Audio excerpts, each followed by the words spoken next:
कश्मीरी अलगाववादी नेता सैयद अली शाह गिलानी का 92 साल की उम्र में बुधवार को निधन हो गया। सैयद अली शाह गिलानी काफी समय से बीमार थे। हृदय, किडनी, डायबिटीज समेत कई बीमारियों से जूझ रहे थे। बुधवार दोपहर को सांस लेने में दिक्कत हुई और सीने में जकड़न की शिकायत हुई, जिसके बाद डॉक्टरों ने घर में ही उनका इलाज शुरू किया। लेकिन देर रात करीब 10:30 बजे वो इस दुनिया से रुखसत हो गए। सैयद अली शाह गिलानी 2008 से लगातार हैदरपुरा स्थित आवास पर नजरबंद थे। गिलानी के निधन के बाद मस्जिदों से लाउड स्पीकर के जरिए उनके समर्थन में नारे लगे और उनके निधन की खबर का ऐलान किया गया। जानकारी के मुताबिक गिलानी को हैदरपुरा के एक स्थानीय कब्रिस्तान में दफनाया जाएगा। हालांकि उनके परिजन चाहते हैं कि उन्हें श्रीनगर के शहीदी कब्रगाह में दफन किया जाए। सैयद अली शाह गिलानी के निधन के बाद पूरी घाटी में अलर्ट जारी कर दिया गया है। कश्मीर में पाबंदियों के साथ साथ अफवाहों से बचने के लिए मोबाइल इंटरनेट सेवा बंद कर दी गई है। लॉ एंड ऑर्डर बनाए रखने के लिए संवेदनशील जगहों पर सुरक्षा बलों की तैनाती की गई है। पुलिस ने उत्तरी कश्मीर के लोगों से संयम बरतने की अपील की है, साथ ही श्रीनगर की ओर न जाने की सलाह दी है। बता दें कि सैयद अली शाह गिलानी पर पाकिस्तान की फंडिंग के सहारे कश्मीर में अलगाववाद भड़काने के आरोप लगे। उन पर कई केस भी दर्ज हुए, जिसके बाद उनका पासपोर्ट भी रद्द कर दिया गया। NIA और ED ने टेरर फंडिंग के मामले में जांच की थी, जिसमें उनके दामाद सहित कई रिश्तेदारों से पूछताछ हुई थी।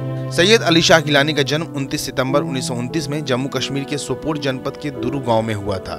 इन्होंने अपनी प्राथमिक शिक्षा सोपोर में प्राप्त की। उच्च शिक्षा के लिए गिलानी लाहौर गए और फिर कश्मीर लौटकर सोपोर में जमात-ए-इस्लामी के प्रमुख कार्यकर्ता बन गए। जमात-ए-इस्लामी में शामिल होने से पहले उन्होंने एक शिक्षक के रूप में कुछ सालों तक काम किया था। उन्होंने सोपोर से 1972, 1977 और 1987 में विधानसभा चुनाव में जीत हासिल की। हालांकि 1990 में कश्मीर घाटी में मिलिटेंसी के उभरने के बाद वे चुनावों का विरोध करने वालों में सबसे आगे थे। गिलानी हुर्रियत कॉन्फ्रेंस के संस्थापक सदस्य भी रह चुके हैं, लेकिन बाद में उन्होंने खुद को हुर्रियत कॉन्फ्रेंस से अलग कर लिया और 2000 के दशक की शुरुआत में तहरीक-ए-हुर्रियत का गठन किया था। हालांकि अनुच्छेद 370 हटने के बाद जून 2020 में उन्होंने हुर्रियत के चेयरमैन पद से इस्तीफा दे दिया था।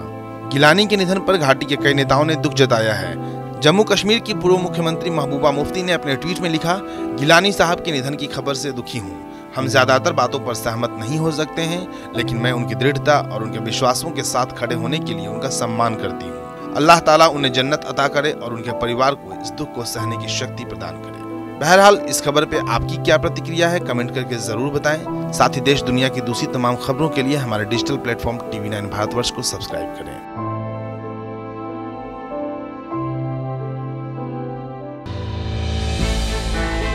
हमने की गलती फिर एक बार, कोरोना ने किया दोबारा प्रहार। मास्क, 2 गज दूरी, करें अपनी सुरक्षा पूरी। कोरोना टीका हम सबको लगाना है, मिलकर साथ समझदारी से कोरोना को हराना है।